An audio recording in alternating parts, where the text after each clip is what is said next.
Major general Ashwini से बात, जल्दी से एक टिप्पणी, उसके बाद मैं राजनीतिक मेहमानों के पास जाऊंगी। देखो क्या तैयार हैं हम? क्योंकि देखिए, पक्ष विपक्ष की अपनी चिंताएं, अपनी राजनीति, अपना पॉलिटिक्स हो सकता है, लेकिन इस देश को जानने का हक है कि वास्तविक स्थिति बॉर्डर पर हमारी क्या है और क्या हमारे सैनिकों के हाथ बंधे हुए हैं या फ्री हैंड है। बिल्कुल, देखो चित्रा, इसमें कोई शक नहीं होना चाहिए। मैं अपने देशवासियों को एक प्रकार विश्वास दिलाना चाहता हूं, भारत की फौज बिल्कुल तैयार है और सक्षम है अपने आप को डिफेंड करने के लिए। और सच्चाई यह है, लद्दाख से लेकर अरुणाचल प्रदेश तक लास्ट 2 साल में हमने बहुत बढ़ोतरी की है, इंफ्रास्ट्रक्चर को डेवलप किया, सड़कें बनाई, ब्रिजेस बनाए। जब से वो गलवान में आए, मैं मानता हूं कि 3 डिवीजन लेके आ गए थे, थोड़ा सा सरप्राइज हुए थे, मगर एक महीने के अंदर हमने 3 डिवीजन से ज्यादा इंडक्ट कर ली। वहां पर M777 ultra light howitzer, K9 Vajra tanks, वस्त्रबद्ध गाड़ियां, एयर जो पार थी हमारी, वहां पर एयरफील्ड को और बड़ा कर दिया। याद रखना चाहिए, दौलत बैग ओल्डी में जहां से हम चाइना पाकिस्तान इकोनॉमिक कॉरिडोर,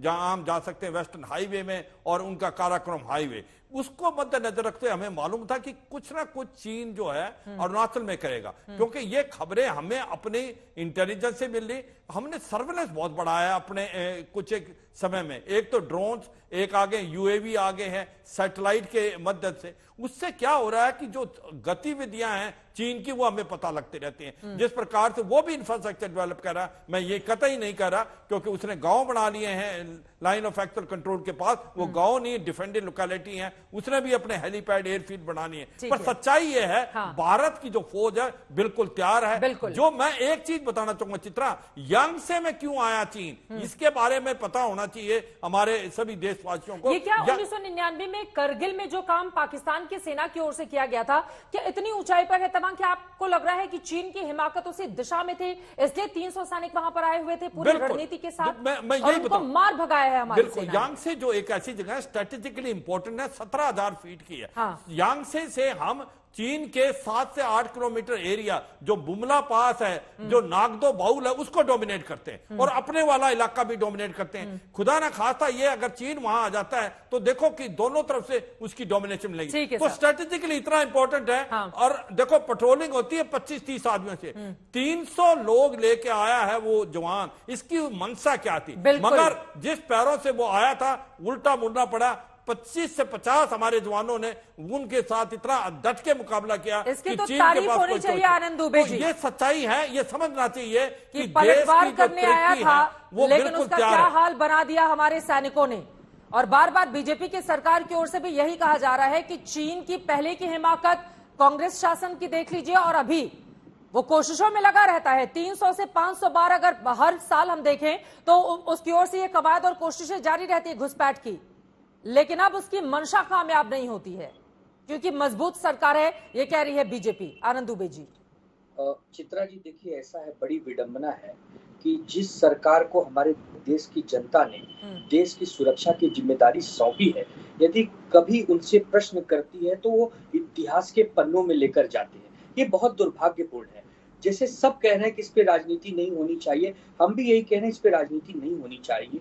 यदि कोई घटना 9 दिसंबर को घटी है तो 3 दिन आपने काहे छुपाए रखा? आपने सबके सामने उसको उजागर क्यों नहीं किया? आपने कोई प्रेस कॉन्फ्रेंस क्यों नहीं की? आपने देश की वर्तमान स्थिति के बारे में देश की जनता को अवगत नहीं कराया? इस पर प्रश्न चिन्ह है। देखिए, हमारे देश के वीर जो है, हमारे करेंगे कि नहीं करेंगे, वो कह रहे हैं कि तुरंत जानकारी दे दीजिए ताकि यहाँ पर जो बैठे हुए लोग हैं वो चीन को जाकर बताएं। नहीं, ये गलत बात, ये गलत बात। शायद ही कोई देशभक्त होगा, शायद ही कोई देश का नागरिक होगा जो देश के खिलाफ काम करना चाहता होगा। ये कैसे आप कह सकते हैं? क्या भारतीय जनता पार्टी देशभक्त है? बाकी राष्ट्र के जो दल है, क्या वो देशभक्त नहीं है? ये बहुत ही गलत बात है, राजनीति में नहीं होनी चाहिए। यहाँ पर प्रश्न चिन्ह यह लग रहा है कि सरकार कूटनीतिक स्तर पर, राजनीतिक स्तर पर इच्छा शक्ति की कहीं न कहीं कमी पा रही है। वह चीन से वह मुकाबला नहीं कर पा रही जो उसे करना चाहिए था। यदि आप पिछले इतिहास का पन्ना उठाएंगे तो उन सरकारों को इसीलिए जाना पड़ा क्योंकि वो सजग नहीं थी, देश को बचाने में नाकामयाब हुई, इसीलिए देश की जनता ने उन्हें बदल दिया। नहीं, मैं बता रहा हूँ, कौन सी सरकारें? जो भी सरकारें बदली जाती हैं वो इसीलिए बदली जाती हैं क्योंकि वो आपके मानसिकता पर चीन के मुद्दे पर कौन सी सरकार नाकाम रही जिसका आप जिक्र कर रहे हैं? नाम लेकर बताइए ना। मैं बता रहा हूँ, नहीं, मैं आपको एक उदाहरण दे रहा हूँ कि बार बार आप इतिहास के पन्नों में जाकर यदि नेहरू जी की नाम लेंगे, उनके बाद के लोगों के नाम लेंगे, मनमोहन सिंह जी के नाम लेंगे, तो आपका मोदी जी का भी तो नाम लोग लेंगे ना। आप आज वर्तमान में आप बैठे हैं, आप एक शासक के रूप में हैं, आपने हमारा विश्वास जीता हुआ है, देश की जनता ने अपनी मातृभूमि को आपके हाथों में सौंपा है, कोई कैसे आके उस पर एक ही चीज कब्जा कर ले। मृत्युंजय तिवारी जी, मैं आपके पास आऊंगी, लेकिन डॉक्टर अंशु जोशी, तो आप बताते नहीं है, सवाल तो उनका जायज है। और क्या स्थिति देख रही हैं आप इस वक्त बॉर्डर पर? चित्रा, मैं ये बताना चाह रही हूँ, ये कहना चाह रही हूँ कि बिना इतिहास को जाने आप वर्तमान और भविष्य पर चर्चा नहीं कर सकते, पहली बात।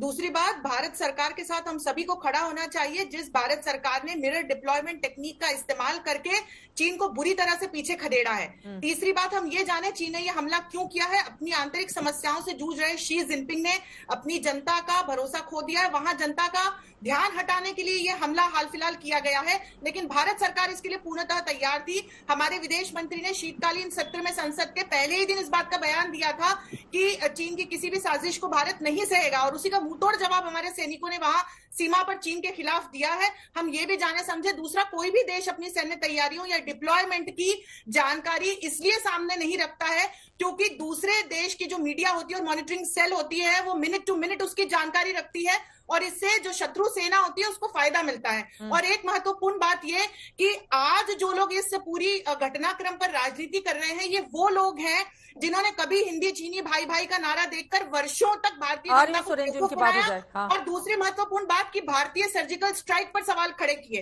तो बड़ी दुख की बात है कि आज मोदी जी के साथ खड़ा होने की बजाय, भारत सरकार के साथ खड़ा होने की बजाय इस पर लोग राजनीति कर रहे हैं, और वो भी तब जब भारतीय सरकार भारतीय सेना के साथ मिलकर चीन को मुंह तोड़ जवाब दे रही है, चाहे कूटनीतिक मंच हो या सेना का मंच हो। ठीक है।